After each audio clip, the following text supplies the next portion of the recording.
ينقله أرضا وسماء يا رب. الحمدللہ والصلاة والسلام علی رسولہ الکریم اما بعد. پارہ نمبر 17 سورۃ الانبیاء. اللہ تعالیٰ نے قیامت کا تذکرہ کیا ہے. قیامت بہت ہی قریب ہے، قریب ترین ہے قیامت. تو ہر وقت قیامت کی تیاری کرتے رہنا چاہیے. آخرت کے لیے کچھ سامان تیار کرنا چاہیے. کوئی پتہ نہیں ہے کب موت واقع ہو جائے، تو اس لیے جس کی موت آ گئی اس کے لیے قیامت ہی قیامت ہے. نبی صلی اللہ علیہ وسلم نے اس طرح اشارہ کر کے فرمایا کہ میں اور قیامت اس طرح قریب ہے. تو نبی صلی اللہ علیہ وسلم گزر چکے ہیں، تو اب قیامت بہت ہی قریب ہے. ہر وقت قیامت کی تیاری کرتے رہنا چاہیے.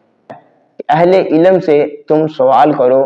جس مسئلے کا تمہیں علم نہیں ہے، تمہیں مسئلہ نہیں آتا، تو تم اہل علم سے پوچھ لو جن کے پاس علم موجود ہے. آج ہمارے معاشرے میں یہ رواج پایا جاتا ہے، اگر ہمیں کوئی مسئلہ نہیں آتا، علم نہیں ہے، تو ہم کسی سے پوچھتے بھی نہیں.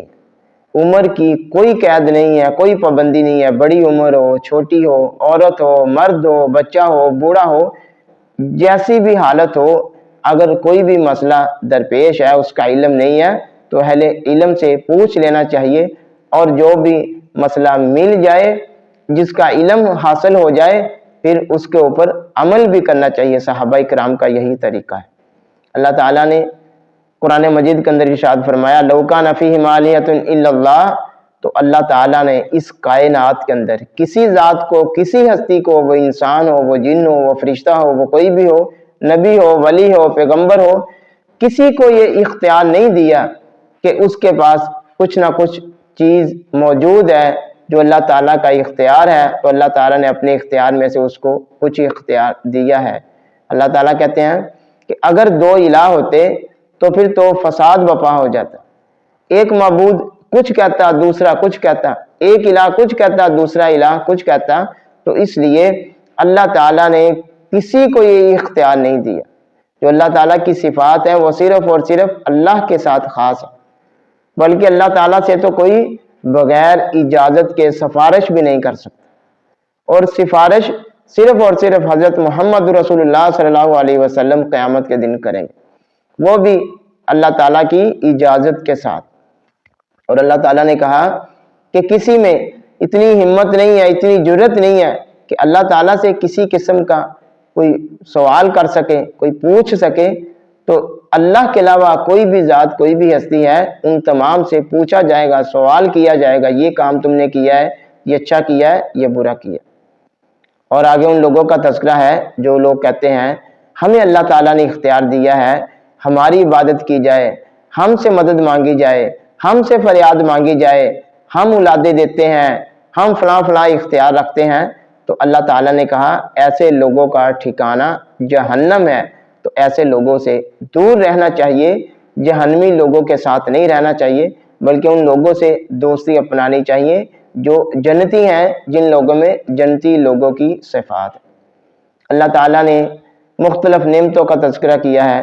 زمین کو اللہ تعالیٰ نے بنایا، زمین میں پہاڑ بنائے. اللہ تعالیٰ نے آسمان کو انسانوں کے لیے چھت بنایا، نعمت ہے. رات کو بنایا، دن کو بنایا، سورج کو بنایا، چاند کو بنایا، ستاروں کو، مختلف چیزوں کو اللہ تعالیٰ نے، تمام کی تمام چیزیں یہ انسان کے لیے نعمت ہے. ہر انسان نے اس دنیا سے رخصت ہونا ہے، جانا ہے، مرنا ہے، فوت ہونا ہے. تو ہر وقت آخرت کی تیاری کرنی چاہیے. ہمیں علم نہیں ہے جو ہمارا ٹائم مقرر ہے وہ کب آ جائے گا، رات ہے، دن ہے، کب آنا ہے. تو ہر وقت موت کی تیاری کرتے رہنا چاہیے. وَيَقُولُونَ مَتَىٰ هَٰذَا الْوَعْدُ. تو وہ پوچھتے ہیں جو کافر ہیں، جو اللہ کے انکاری ہیں، وعدہ کب ہے، کب ہے ہماری موت کا وقت، کب ہے قیامت. تو اللہ تعالیٰ کہتے ہیں کہ انہوں نے کیا تیاری کی ہے، کیوں یہ پوچھتے ہیں. تو ایسے سوالات نہیں کرنے چاہیے، بلکہ آخرت کی ہر وقت تیاری کرتے رہنا چاہیے. وَنَضَعُ الْمَوَازِينَ الْقِسْطَ. کل قیامت کے دن میدان محشر میں جب اللہ تعالیٰ سوال و جواب کریں گے تو اس وقت بالکل انصاف سے فیصلہ کیا جائے گا، عدل سے فیصلہ کیا جائے گا. ایک ایک پائی کا، رتی کا، ذرے ذرے کا حساب ہوگا. کسی کو نیکی کم نہیں دی جائے گی. اور اسی طرح اچھے اور برے لوگوں میں فیصلہ ہوگا. تو ہمیں اچھے لوگوں کا اللہ تعالیٰ ساتھ عطا کرے، تو اچھے کام کرنے چاہیے، نیکیاں کرنی چاہیے۔ ابراہیم علیہ السلام کا تفصیل سے واقعہ اللہ تعالیٰ نے نقل کیا ہے۔ ابراہیم علیہ السلام جب ان کو میلے میں ساتھ لے کے جانے کی کوشش کر رہے تھے کافر، تو ابراہیم علیہ السلام نہیں گئے، بلکہ انہوں نے کہا انی سقیم، میں بیمار ہوں۔ تو ابراہیم علیہ السلام نے بتوں کو توڑ دیا اور کلہاڑا جو ہے بتوں کے بڑے کے کندھے پہ رکھ دیا۔ مختصر واقعہ یہ ہے، انہوں نے آگ جلائی اور ابراہیم علیہ السلام کو آگ میں گرایا، پھینکا، تو اللہ تعالیٰ نے کہا قلنا یا نار کونی بردا وسلاما۔ تو جب بندہ اللہ تعالیٰ کی مدد کرتا ہے، دین کے لیے، اللہ کی نصرت کے لیے نکلتا ہے، پھر اللہ تعالیٰ اپنی مدد عطا کرتے ہیں۔ حضرت لوط علیہ السلام کا واقعہ نقل کیا ہے، نوح علیہ السلام کا واقعہ ہے، اور اسی طرح داؤد علیہ السلام، سلیمان علیہ السلام کی بادشاہت کا تذکرہ ہے۔ ایوب علیہ السلام نے جیسے ہی اللہ تعالیٰ کو پکارا تو اللہ تعالیٰ نے ایوب علیہ السلام کی پکار کو سنا، قبول کیا۔ زکریا علیہ السلام کو یحییٰ عطا کیا۔ تو آخر میں قیامت کا تذکرہ ہے، تو ہمیں ہر وقت یہ جو واقعات ہیں ان سے نصیحت لیتے رہنا چاہیے۔ سورۃ حج اللہ تعالیٰ نے قیامت کا تذکرہ کیا ہے۔ قیامت بہت بڑا واقعہ ہے، یا ایھا الناس اتقوا ربکم ان زلزلۃ الساعۃ۔ تو اللہ تعالیٰ سے ڈرتے رہنا چاہیے، قیامت سے ڈرنا چاہیے، قیامت کی تیاری کرنی چاہیے۔ یہ بہت بڑا واقعہ رونما ہونے والا ہے۔ یدعون من دون اللہ ما لا یضرون، تو وہ لوگ جو اللہ تعالیٰ کے علاوہ ان لوگوں کو پکارتے ہیں جو کسی کو نفع نہیں دے سکتے، کسی کا نقصان نہیں کر سکتے، تو ایسے لوگوں کو پکارنے کا کیا فائدہ ہے؟ بلکہ اللہ تعالیٰ نے کہا کہ کوئی بھی شخص، کوئی بھی ذات ایسی نہیں ہے جو اپنی ذات کے نفع اور نقصان کی مالک ہو۔ تو اگر ایک ذات اپنا نفع اور نقصان نہیں کر سکتی، اپنے نفع اور نقصان کا بھی اس کو علم نہیں ہے، اس پہ اختیار نہیں ہے، تو کسی کو نفع اور نقصان کیسے دے سکتے ہیں؟